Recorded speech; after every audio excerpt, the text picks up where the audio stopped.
I thought my boyfriend was planning a birthday surprise at the airport until he publicly dumped me for internet clout.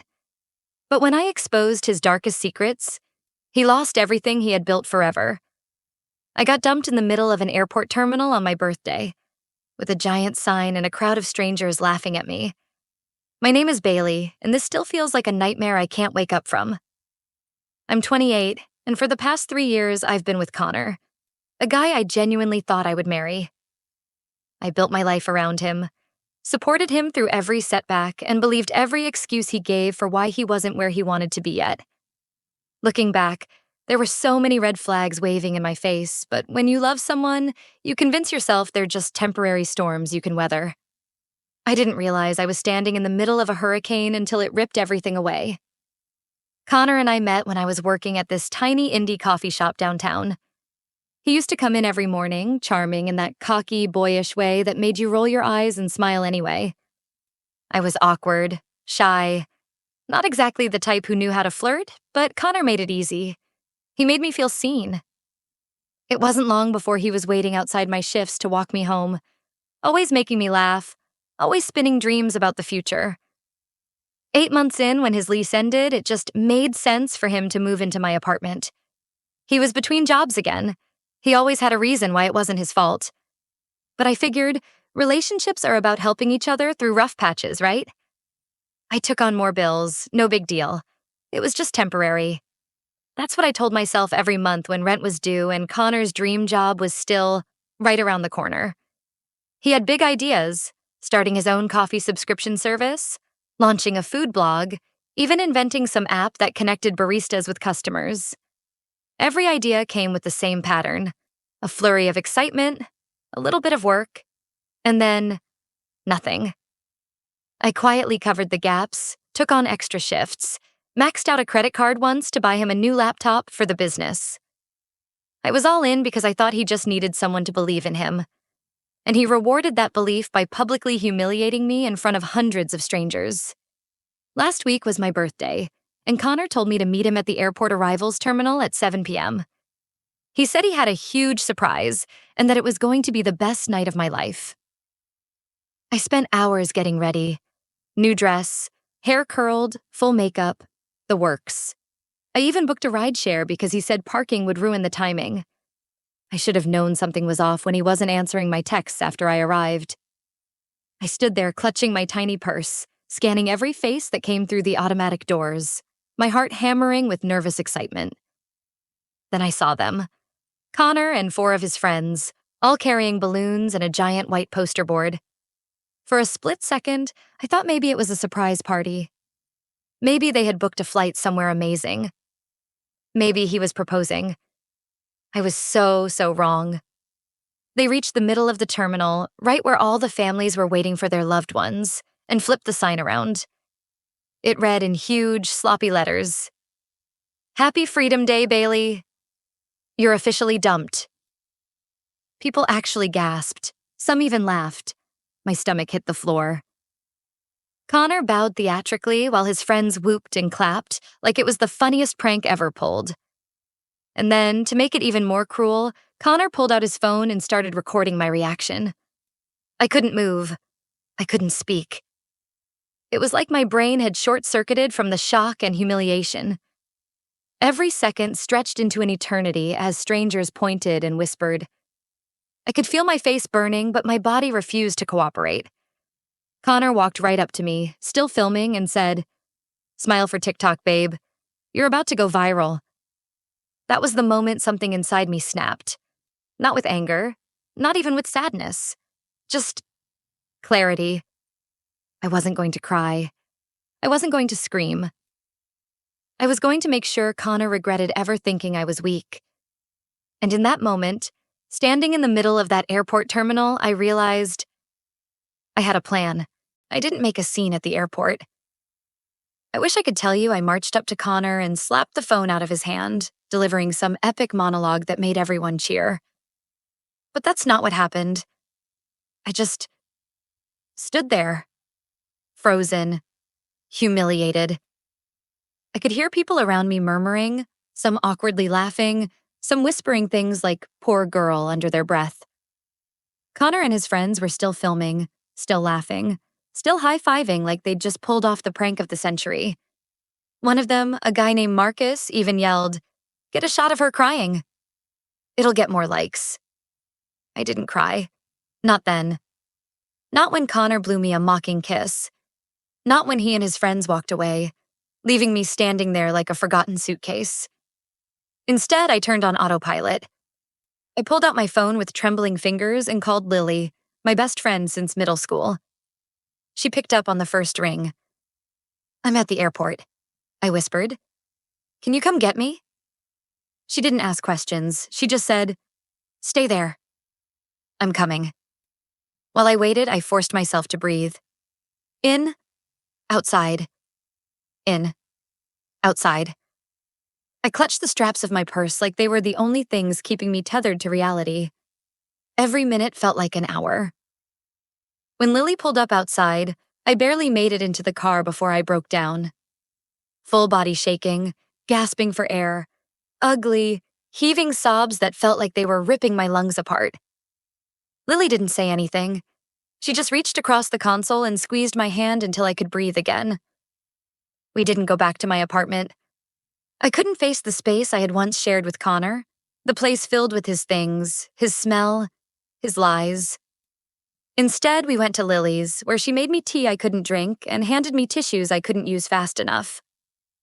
For hours, I alternated between numb silence and furious ranting. How could he? After everything I had done for him. After the jobs I worked to cover his rent. After the loan I took out in my name to help him start his stupid coffee venture. After the friends I lost because they warned me and I didn't listen. And then it got worse. Around midnight, my phone started blowing up. At first, it was notifications from social media. Tags, mentions, messages from strangers. I clicked on one. There I was, standing in the airport, looking devastated and lost, while a group of drunken idiots celebrated my dumping like it was New Year's Eve. Connor had uploaded the video, publicly, captioned, "When you finally free yourself from dead weight. Freedom Day, LOL. The comments were brutal. People calling me pathetic. People making memes out of my face. People laughing at my heartbreak like it was entertainment. I wanted to die. I know that sounds dramatic, but in that moment, sitting on Lily's couch in a hoodie that smelled like someone who loved me, watching the world rip me apart for something I didn't deserve, it genuinely felt like there was no way out. Lily grabbed the phone from my hands and threw it across the room. "No," she said fiercely. "You are not going to let him destroy you. Not tonight. Not ever." I curled up into a ball and cried until I had nothing left. And when I finally sat up, blurry-eyed and empty, Lily was sitting across from me, laptop open. "I know you don't want to think about this right now," she said gently, "but you need to see something." She turned the screen toward me. It was an email chain. One that she had found because months ago, Connor had used her Wi-Fi and forgotten to log out of his Gmail. She had never snooped, until tonight. And what she found made my stomach drop. Connor had planned the airport stunt for weeks. There were emails between him and Marcus discussing the timing, the sign, even coordinating a videographer to professionally film it for TikTok clout. They had bet money on how long I would stay standing there before breaking down. And Connor? He had already started seeing someone else. I stared at Lily's laptop screen, my vision blurring with rage. It wasn't just the fact that Connor had humiliated me. It was that he had orchestrated the entire thing like some twisted event, betting on my heartbreak like it was a prize to be won. Every email was time-stamped. Every cruel detail was laid out in black and white. They even had a group chat named Freedom Day Planning Committee. I couldn't believe I had ever loved someone capable of this. Lily sat beside me, silent, letting me process. I kept scrolling through the emails, each one slicing deeper. In one message, Marcus suggested getting a mariachi band to serenade the breakup, and Connor replied, "LOL, maybe next time. Let's keep her humiliation classy." Classy. That word made me want to scream. Then I found the one that broke me in a different way. An email sent a week before my birthday titled Backup Plan. It was Connor asking a girl named Harper if she was still down to grab drinks after the airport thing, because I'll finally be free. Free. Like I was a prison sentence he couldn't wait to end. I closed the laptop slowly, my hands trembling. I wasn't just betrayed. I was disposable, replaceable, a joke. And the worst part? I had handed him every opportunity to do it. I let him move in. I supported his dreams. I paid his bills. I silenced the little voice in my head every time he made me feel small, every time he missed my birthday dinner because he was too tired, or forgot our anniversary because he was too stressed. I had become a bystander in my own life, waiting for someone to treat me like I mattered. Not anymore. Something inside me shifted that night. Not a dramatic explosion of anger. Something quieter, colder. A resolve that settled deep in my bones. I wasn't going to beg for dignity. I was going to take it back. Lily and I spent the next few hours planning. She was a graphic designer, brilliant with tech, and she had an idea. Something that wasn't illegal, wasn't cruel, but would expose the truth without me ever saying a word. By morning, we had everything ready. First, we created a simple website. Just a black background, white text, titled Freedom Day, the truth behind the viral video. It contained screenshots of the emails, screenshots of the texts between Connor and Harper, even snippets of the TikTok comments where people realized the joke wasn't so funny after all. We didn't add commentary. We didn't attack him personally. We just posted the facts and let them speak for themselves. Then we bought a domain name that matched the hashtag Connor had used, #Freedom Day. The same hashtag he had plastered all over social media. It took less than 24 hours for the website to spread like wildfire. First, people from my hometown started sharing it. Then it hit a few gossip forums. Then bigger TikTok creators picked it up, posting reaction videos calling out Connor's cruelty. By the end of the day, the original video had been flooded with angry comments. Sponsors he had been courting for his so-called brand dropped him. His TikTok account went private. His Instagram disappeared. Connor tried calling me over 50 times. I blocked every number.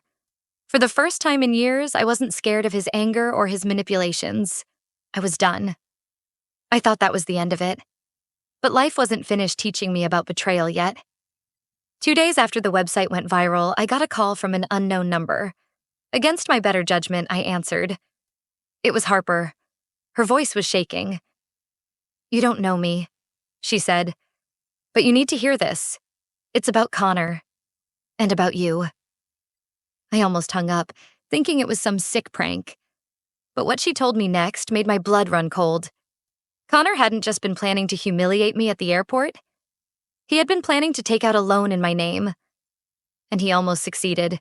For a moment, I couldn't even process what Harper was saying. A loan? In my name? She sounded genuinely panicked, rushing to explain. Apparently, Connor had been bragging to her. Drunk, cocky, thinking he had me so tightly wrapped around his finger that I'd co-sign anything without question. He told her he had all my personal information already. He even showed her a draft of the paperwork he planned to slide into a stack of papers for me to sign, pretending it was something else. He wasn't just cruel. He was calculated, and he had almost gotten away with it. I thanked Harper, hung up, and sat in stunned silence. All the betrayal, all the humiliation, it wasn't enough for him. He had planned to trap me financially too, long after the breakup joke faded from TikTok. The old me would have cried, would have curled up and asked why someone I loved could ever do something so vicious. But not this time. This time, I smiled. Because what Connor didn't know was that he had given me everything I needed to destroy him. Legally, cleanly, and completely. First, I gathered every piece of evidence I had. Screenshots of the emails and texts, copies of the TikTok video, Harper's recorded statement with her consent. I organized everything into a neat little file labeled Connor's Greatest Hits. Then I made an appointment with a lawyer. Not just any lawyer. one who specialized in online defamation, financial fraud, and emotional distress cases. The woman was a shark. Within 10 minutes of hearing my story, she leaned back in her chair, smiled, and said, "Oh, honey, we're going to have fun with this." While she prepped the paperwork, I did my part too. I reached out to the companies Connor had been trying to partner with. Not in a vengeful, angry way, just a simple, factual message. Before associating your brand with Connor, you may want to be aware of these public materials. Attached were the links. No commentary needed. I also filed formal complaints to TikTok and Instagram, citing harassment, non-consensual filming, and targeted humiliation.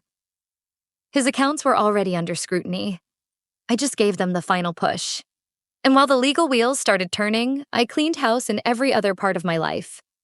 I deleted old pictures, canceled subscriptions he had mooched off, changed my locks, blocked his friends, his family, even people who seemed neutral but had enabled him for years.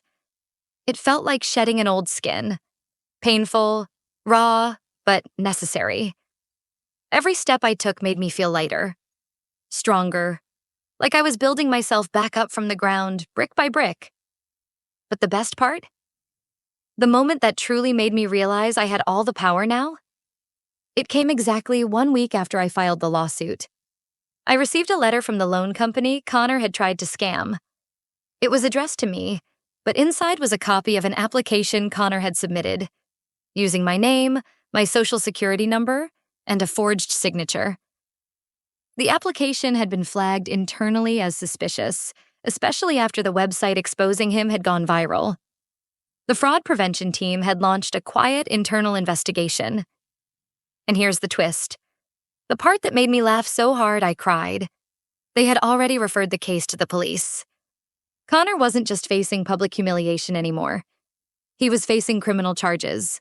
When I read that letter, I knew it was over. Connor wasn't just a bad boyfriend anymore. He was a criminal under investigation for attempted identity theft. And there was nothing he could spin, no TikTok video he could post, no fake apology he could craft to erase that fact. The lawyer I hired moved fast. She filed civil charges alongside the criminal complaint, defamation, emotional distress, attempted financial fraud. She even uncovered that Connor had lied on his own loan applications in the past, creating a pattern of deceit that the courts would absolutely tear apart. Meanwhile, word spread like wildfire. Connor's so-called friends, the ones who had cheered him on at the airport, started dropping him one by one. Not out of loyalty to me, let's be real, but because associating with him became social poison. Brands blacklisted him. Local businesses banned him from entering. Even his own parents, after realizing the extent of what he had done, cut him off financially and told him to figure it out on his own. From what I heard through mutual acquaintances, he bounced between couches for a while before ending up back at his childhood bedroom, the same one he used to mock as being too small for a genius like me. I wish I could say I felt sorry for him, but I didn't. I felt free. Watching him fall wasn't the highlight of my life. Reclaiming myself was. The lawsuit moved quickly. Connor didn't even bother showing up for the preliminary hearings. His lawyer tried to negotiate a settlement, but my lawyer and I refused anything that didn't include a public acknowledgement of wrongdoing. And then, finally, he cracked. 3 months after the airport stunt, Connor issued a court-ordered public apology. Not some vague mistakes were made nonsense either.